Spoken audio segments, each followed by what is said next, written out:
Abra, Bodabra. Let's make a Mother's Day gift basket. This one's for the grilling mama. We're going to be using a Chef Aficionado grilling basket as our gift basket. We're going to fill this gift basket up with Dano seasoning, grilling essentials, and knickknacks. And of course, some Dano swag. In this gift basket version, I built up a platform out of styrofoam and a zip tie, so my Dano seasoning bottles will stand up nice and high and showy over the other products. Cut my cellophane to fit before I started, and now I'm just arranging all the items into the gift basket where they'll show. Once I have all the items placed where I like them and they're showy, I'll go ahead and wrap the cellophane around the gift basket. I start out pulling the sides, those shorter pieces, as high up and tight as I can get them, and that'll give me a little closure. Then I start pulling the front and then the back, overlapping those so there's no gap. Then I zip tie it all shut, and I'll leave the zip tie a little loose until I make sure everything is pulled up nice, tight, and straight. Then I'll give it a trim. If I'm not adding something into the top as decoration, I'll go ahead and zip tie it tight at this point. I did forget to mention that it's easier to work with the basket if you have it already setting on the cellophane pre-measured. And also I forgot to mention that I did put some shred, and I used some deco mesh to cover that block that I placed in there for a platform. Alright, now I'm pulling my cellophane straight up.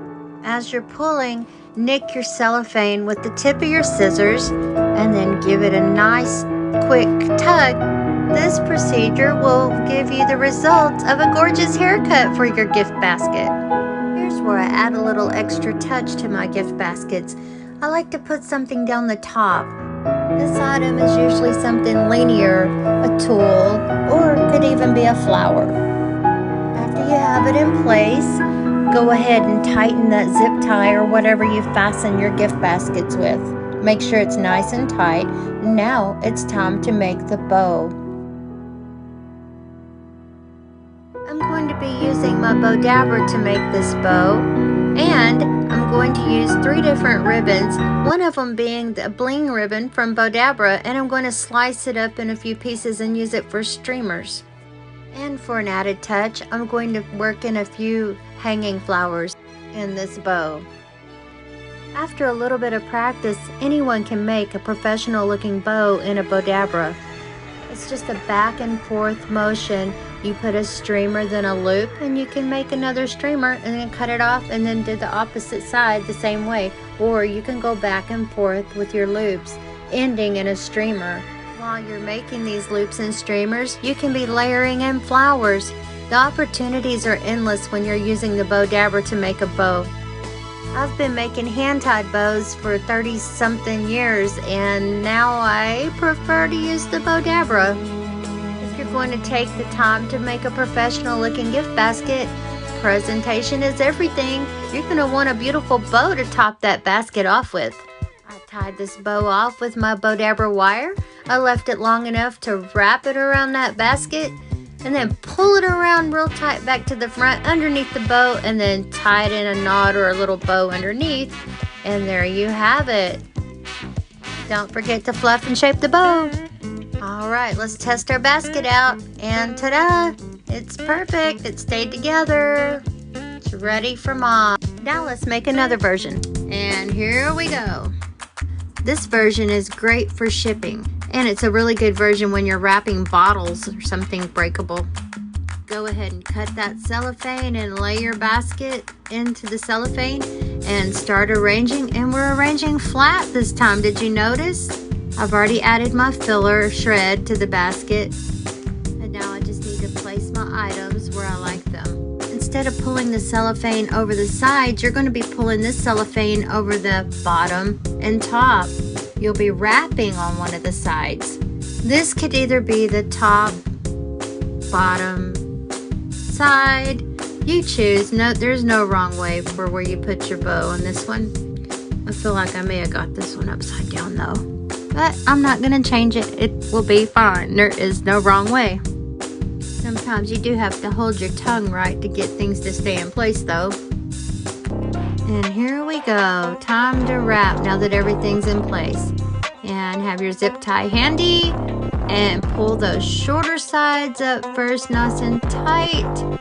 And then crisscross those larger sides, top and bottom, across those shorter pieces. And this should create a nice, secure, wrapped basket. It'll close the gap if you do it just right. Again, you gotta hold your tongue right sometimes to get these things to work. And wrap, wrap, wrap. All right, here we go. Time to zip it up. This one we can go ahead and tighten and give a haircut. We're going to put the extra piece across the top front of this one into the bow. That extra piece being the grilling spatula. We're going to tie it into this beautiful bow we made in our Bow-Dabra. Let's do it. We're going to finish this Mother's Day grilling gift basket with Dano's grilling essentials and swag and knickknacks.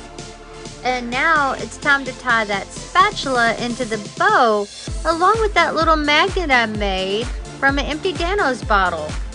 I stuck the magnet on the spatula. Isn't that cute? We're tying the bow on the same way as we did the last one. Wrap that Bow-Dabra wire around it twice, really tight, tying it off underneath the bow. And check it out. No excuses. Anyone can make a gift basket like this and the Bow-Dabra bow with a little bit of practice. Now, the question is, could you grill if you got a basket like this? Happy Mother's Day.